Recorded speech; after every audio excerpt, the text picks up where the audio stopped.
আসসালামু আলাইকুম বোনেরা, কেমন আছেন? আশা করি ভালো আছেন। আলহামদুলিল্লাহ আমিও ভালো আছি। আজকে ছোট ছেলেকে নিয়ে বাজারে গিয়েছিলাম।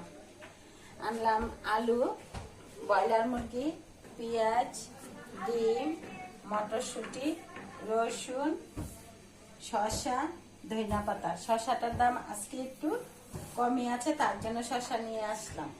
আর পেঁয়াজ, আলু এগুলো মোটামুটি ভালোই আছে দাম, আয়ত্তের ভিতরে, তার জন্য আনলাম। লেবুটা আনি না, লেবুর দাম এখনো কমে নাই বেশি একটা। বোনেরা, আজকে মটরশুঁটি যে বাজার থেকে আনছি, এই মটরশুঁটি দিয়ে আজকে ব্রয়লার মুরগি ভুনা করবো আর ভুনা খিচুড়ি রান্না করবো। আজকের ইফতারি মেনু এটাই চলবে। আর তার সাথে আমাকে সাহায্য করতেছে দুই ছেলে। আমি একা একা তো সব করতে পারি না, তার জন্য ছেলেরা আজকে বাসায় আছে, ওরা হেল্প করতেছে আমাকে। বোনেরা, হলুদ মরিচ লবণ মাখায় নিছে, এখন মুরগিটা বাইরে নিতেছি রান্না করার জন্য।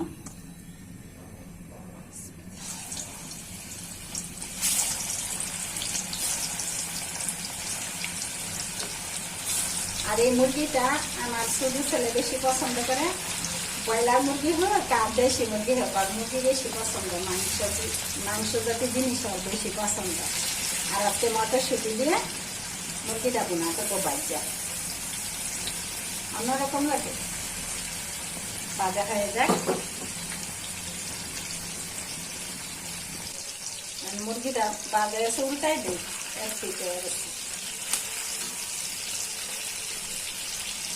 সুন্দর বাজলে অনেক সুন্দর মনে হয় না? ব্রয়লার মুরগি আর দেশি মুরগি বাজা রান্না করলে অন্যরকম একটা টেস্ট।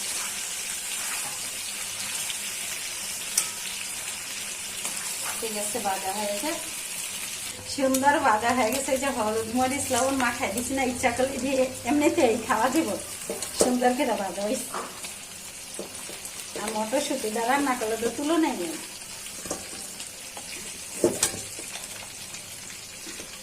আজকে ইফতারিটা জমবো, বোনা খিচুড়ি আর মটরশুঁটি মুরগি বোনা।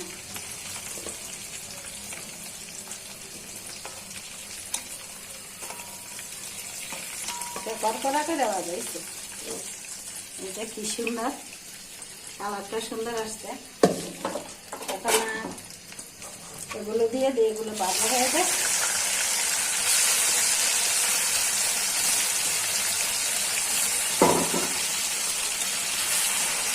মুরগিটা ভাজা হয়ে গেছে, এখন কড়াইটা গরম হয়ে গেছে, তেল দিয়ে দিচ্ছি। তেজপাতা,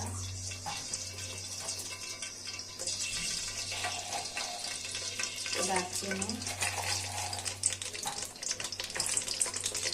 এলাচি,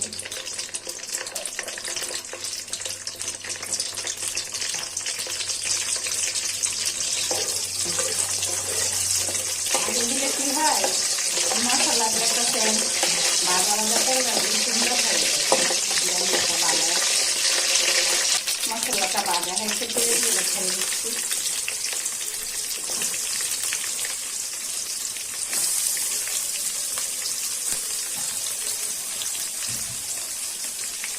পেঁয়াজটা ভাজা হয়ে যাক লাল লাল করে।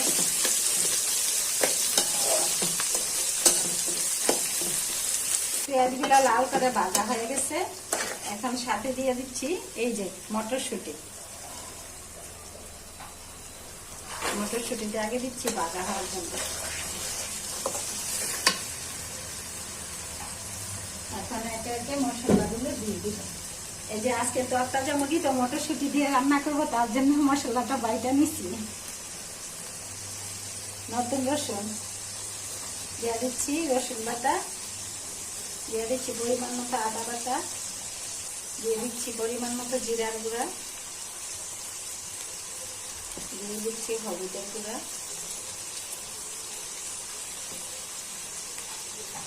দিয়ে দিচ্ছি, পরিমাণ মতো মরিচের গুঁড়া।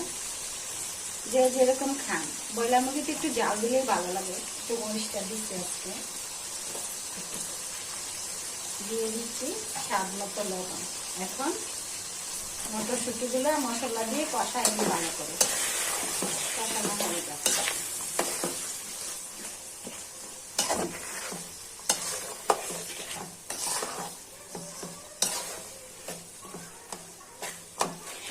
এই যে দেখুন মশলার সাথে মটরশুঁটিগুলো কষানো হয়ে গেছে। এখন আগে থেকে ভেজে রাখা মুরগিগুলো দিয়ে দিচ্ছি। এই যে সাথে ঠ্যাংও দিচ্ছি, আমার কাছে ঠ্যাংগুলো ভালো লাগে। এইভাবে রান্না করে একবার খেয়ে দেখবেন, গরুর মাংস না খেয়ে ব্রয়লার মুরগি খাবেন।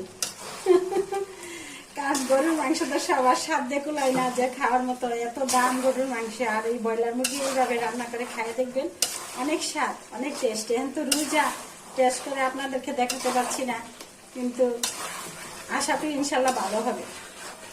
পরিমাণ মতো এই সব কিছু দিয়েছি।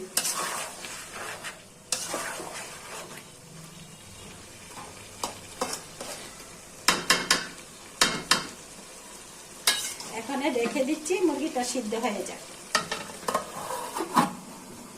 বোনেরা, এই যে দেখেন মুরগিটা সুন্দর করে কষানো হয়ে গেছে।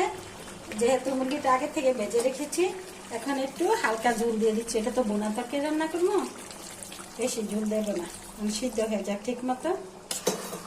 এখন অল্প আগে রেখে দিচ্ছি, সুন্দর করে তরকারি হয়ে যাক। দেখি বোনেরা তরকারিটা হয়েছে কিনা।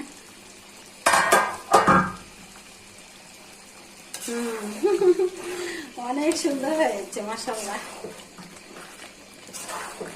কালারটা অনেক সুন্দর আসছে। আচ্ছা বোনেরা, ভালো থাকবেন, সুস্থ থাকবেন। আমার ভিডিওগুলো বেশি বেশি দেখবেন, লাইক করবেন, শেয়ার করবেন, কমেন্ট করে জানাবেন। আর আপনারা যদি কমেন্ট করেন আমার কাছে খুব আনন্দ লাগে, উৎসাহিত লাগে আপনাদের সাথে রান্নাগুলো শেয়ার করতে। আল্লাহ হাফেজ।